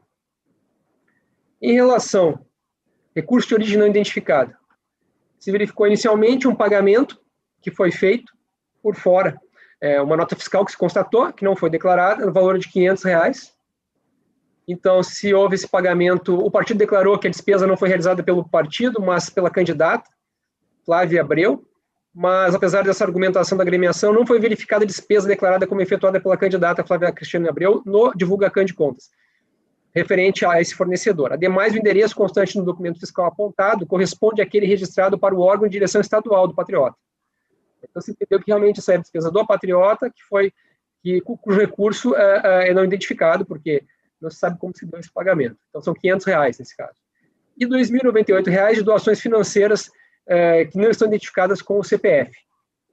Depósitos em dinheiro não identificados com o CPF. Depois, houve apenas declaração unilateral do partido, dizendo quem é que teria feito a doação, mas isso não é suficiente. E aí, nesse ponto, nós temos, então, a soma de R$2.098,50 com R$500 de recurso de origem não identificado. R$ 2.598,50, então, o valor de recurso de origem identificada. E a terceira irregularidade diz com a não aplicação de recursos do fundo partidário, porque nós tivemos, então, aqui R$10 mil de recursos do fundo partidário recebidos, e que teriam que ser aplicados em candidaturas femininas, 30% disso, R$3 mil, de forma a atender a cota de gênero para o financiamento conforme determinado na ADI 5617, determinado pelo STF na referida ADI. E não houve, então, aqui em manifestação do edital, a agremiação se restringe a declarar que o valor de R$10 mil não constitui receita do fundo partidário, aquilo que eu já tinha mencionado, mas sim, constitui receita do fundo partidário, porque a origem dele é do fundo partidário. Então, não houve o repasse para candidaturas femininas dos 30%, que equivale aqui a R$3 mil.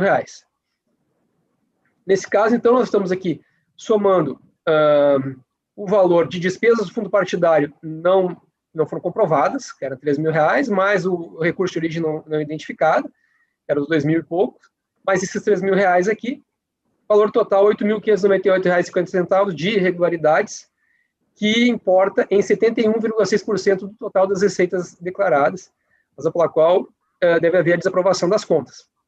E também a aplicação do disposto do artigo 25 da Lei das Eleições, que menciona que o partido que descumprir as normas referentes à arrecadação e aplicação de recursos fixados nessa lei perderá o direito ao recebimento da cota do fundo partidário no ano seguinte.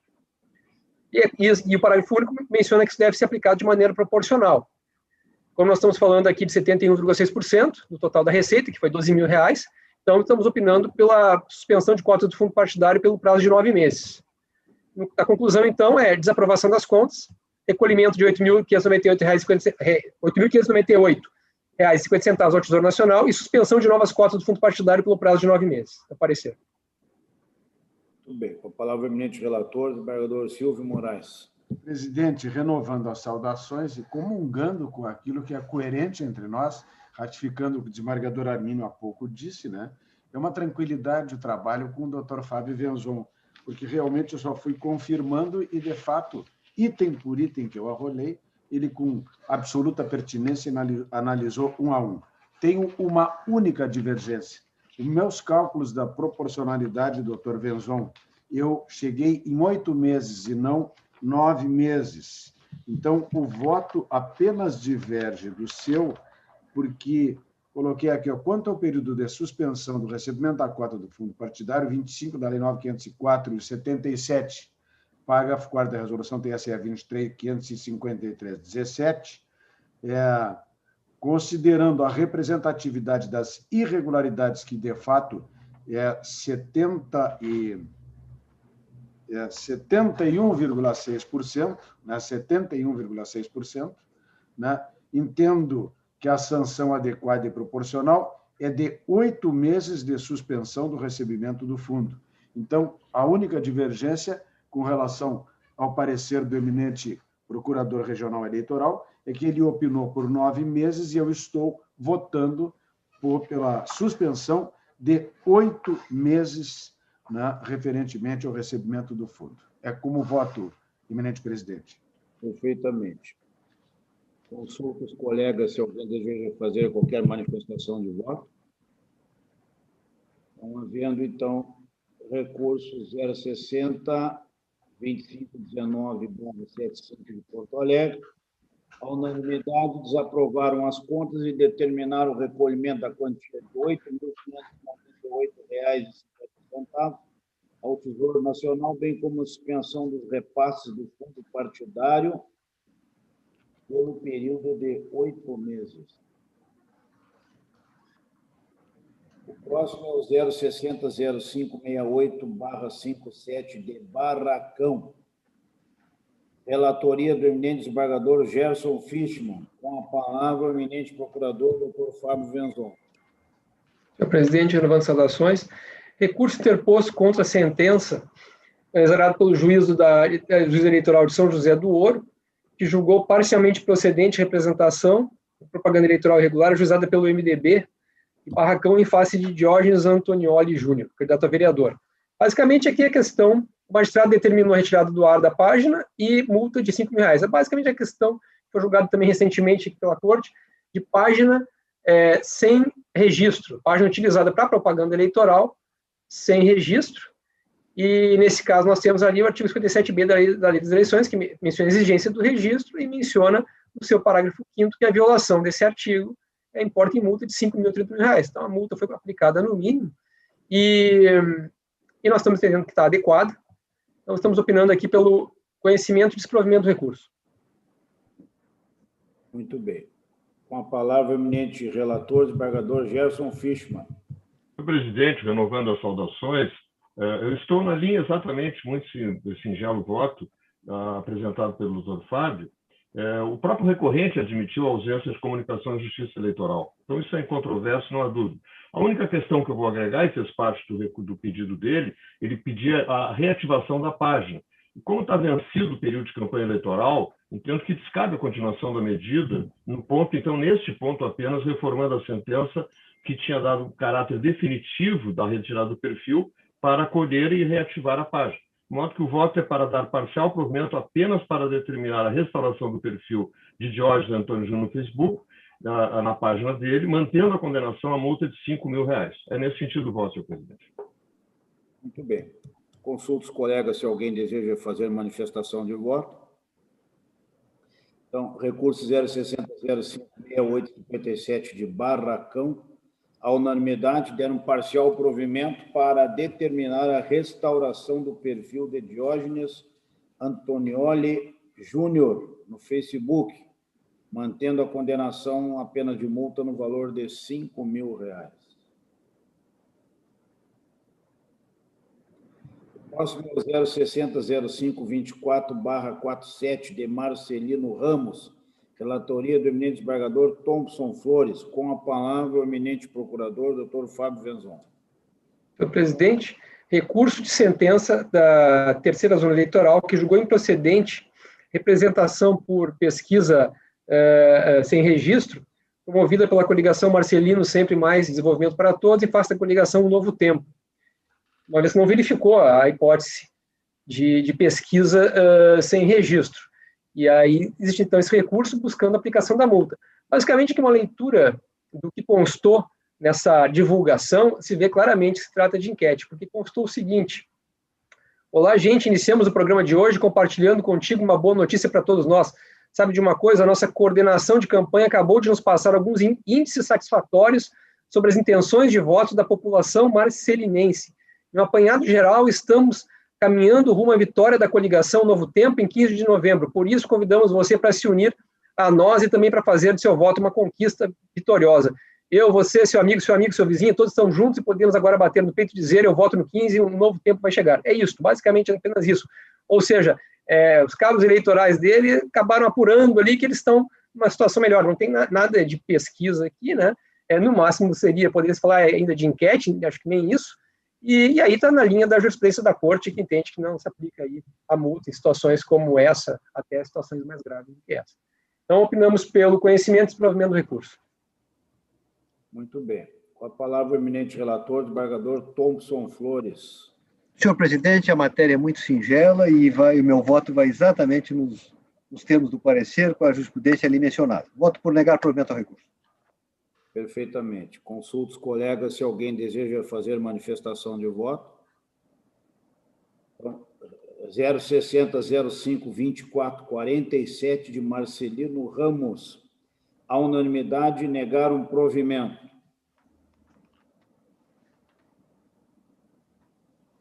O próximo é o recurso 060-059871, procedência do INBE.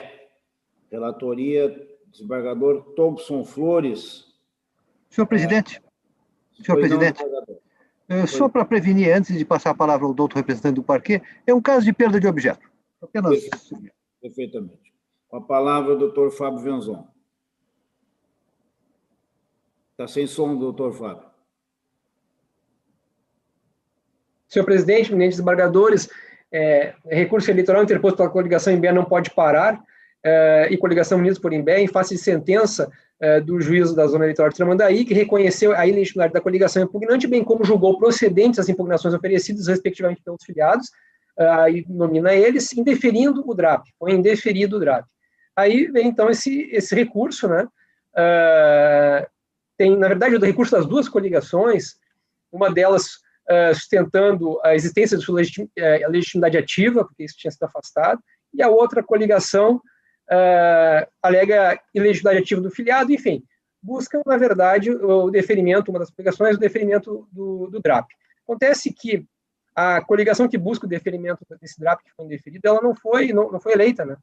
E na eleição majoritária, nós temos o artigo, a redação atual, né, do artigo 224 do Código Eleitoral, que determina novas eleições, independente até do percentual, independente do percentual da votação, determina novas eleições, que é o parágrafo 3º do artigo 224.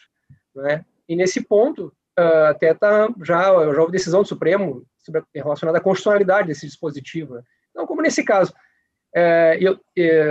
mesmo que fosse deferido o DRAP, e caso viesse a ser cassado a primeira chapa, a chapa vencedora, o segundo colocado não assumiria, não há qualquer interesse no deferimento desse DRAP. Então, nosso parecer é pelo não conhecimento do recurso, por ausência de interesse recursal. Perfeitamente. Desembargador Thompson Flores. O voto é nesse sentido, senhor presidente. Perfeitamente. Com os colegas, se alguém deseja se manifestar. Então, recurso 060059871 do IMBE. A unanimidade julgaram prejudicado ante a ausência superveniente de interesse de agir. O último recurso da pauta jurisdicional é o 0600113/85 de São Leopoldo, relatoria do eminente desembargador Amadeu Butelli. Com a palavra, o eminente procurador, Dr. Fábio Venzon. Senhor presidente, renovando as saudações, esse recurso, o recurso eleitoral de Rogério Lopes Machado, candidato a vereador, contra a decisão que julgou procedente representação para o exercício de poder de polícia, tornando definitiva a liminar deferida, que aplicou contra ele a multa de R$5.000 pelo descumprimento da ordem de se abster de realizar live no dia 5 de 11 de novembro, bem como multa diária de R$1.000 pelo descumprimento da ordem de remoção das URLs.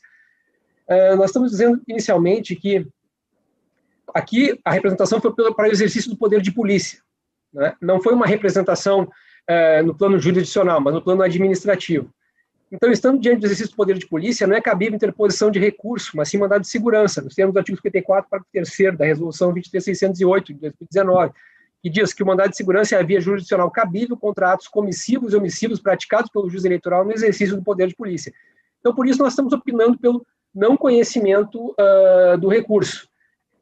E também teria uma questão de interesse recursal, que, considerando que já transcorreu a eleição no município de São Leopoldo e que o processo versa sobre a remoção de propaganda na internet, a obrigação de não fazer, consistente em abster-se de realizar live, poderia-se entender que houve a perda do objeto. Mas aí, como tem a questão da multa, aí ele sofreu realmente uma punição, uma sanção. Se fosse desconstituída essa sentença, aquela liminar deixaria de valer, nos termos da jurisprudência do STJ, que nós citamos, do RESP 1200-856. Então, haveria interesse, se fosse o caso, né, haveria interesse para a reforma, e inclusive seria o caso, se fosse de analisar, de adentrar no mérito, de dar provimento ao recurso, porque em sede de poder de polícia há uma vedação à fixação de astrentes, que é o parágrafo 2º do artigo 58, da Resolução 23608 também, que diz: no exercício do poder de polícia é vedado ao magistrado aplicar sanções pecuniárias, para de ofício, representação, enfim, ou a imposição de astrentes, inclusive menciona expressamente, né? Então, se fosse o caso de conhecer, aí seria até o caso de dar provimento. Então, estamos opinando pelo não conhecimento do recurso e caso admitido pelo seu provimento, tão somente para afastar a multa combinatória no âmbito do exercício do poder de polícia. Muito bem. Desembargador Amadeu Butelli, por gentileza. Senhor presidente, renovadas as saudações.